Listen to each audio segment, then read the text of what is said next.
Karibu Tabora, karibu Toronto.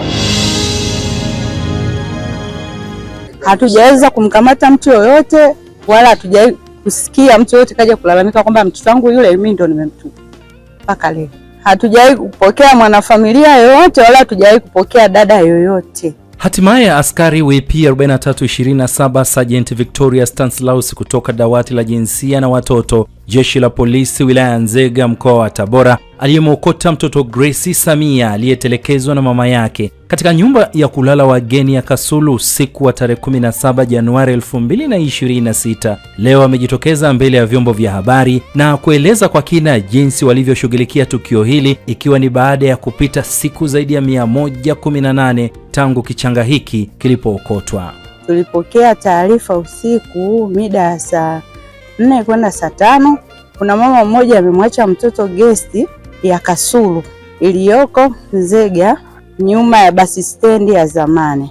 Tulitoa taarifa kwa afande wetu OCD Boniface Mtitu, tukaondoka tukaelekea eneo la tukio. Tulipofika kweli tukamkuta mtoto yuko pale gesti, achukuliwa na mhudumu wa gesti anayempakata. Ikabidi tumchukue yule mtoto kumpeleka sehemu salama ambapo ni hospitali ya wilaya ya Nzega. Tulipofika kule wakamcheki, wakamwangalia afya yake vizuri, wakampa huduma ya kwanza, tukamtafutia mavazi, tukamvalisha ili kuepukana na ile baridi la usiku.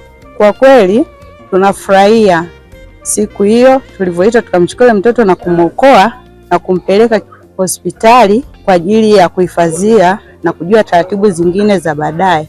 Wahenga walisema sikio la kufa halisikii dawa. Itoshe tu kusema kongole kwa jeshi la polisi, dawati la jinsia na watoto kwa kuendelea kutekeleza vizuri majukumu yao katika kuokoa maisha ya watoto wasio na hatia wanaotelekezwa katika maeneo mbalimbali. Kwani kama haitoshi, siku chache baadaye baada ya Grace Samia kunusurika, kichanga kingine tena cha siku moja kikaokotwa kikiwa kimetupwa na kuviringishwa ndani ya mfuko bila huruma yoyote. Na huyu WP 4327 Sergeant Victoria Stanislaus akasimama kidete kukipambania, na sasa kinalelewa na mkuu wa wilaya ya Nzega na itapua kitukae kikiwa kimepewa jina la Baraka.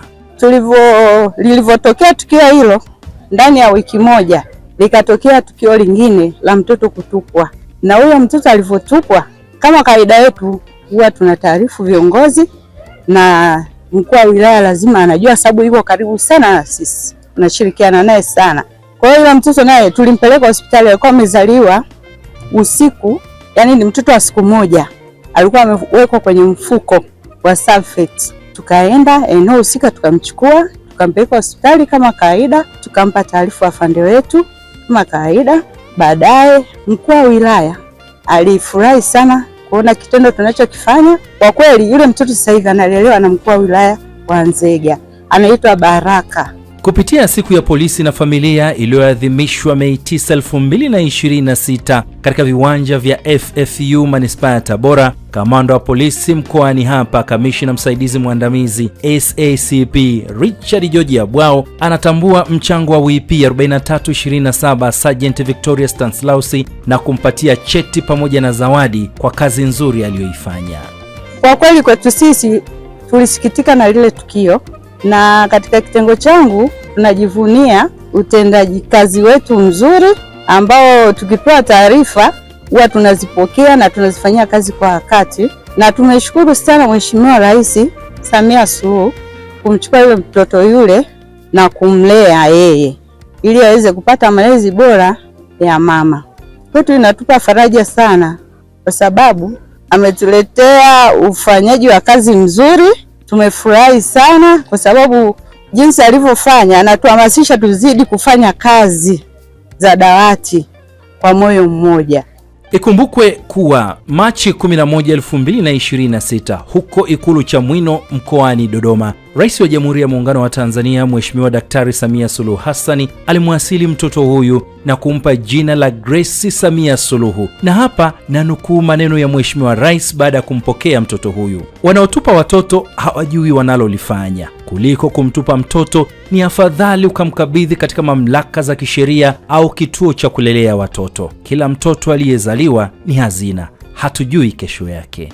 Mimi rai kwa dada wote wanaopata ujauzito na kutupa watoto, kwa kweli wanachokifanya ni kitendo kibaya. Kama wana shida, mtu kabeba mimba miezi 9, kwamba akijifungua atapata shida kumlea, tunamhitaji aje kituo cha polisi Nzega, ofisi ya dawati. Tuko lazi kumsaidia apate malazi ya yule mtoto. Kwa vijana wanaoapa mimba, kwa kweli hilo jambo sio zuri, kwa sababu wanawaharibia maisha wasichana wengi. Sasa vitendo vinavyotokea kama hivyo, sasa ukichunguza sana, asilimia kubwa ni watoto wa shule na watu wenye vipato vya chini ambao hawana uwezo wa kulea watoto. Kwa kweli wanachokifanya hicho kitendo sio kizuri. Karibu Tabora, karibu Toronto.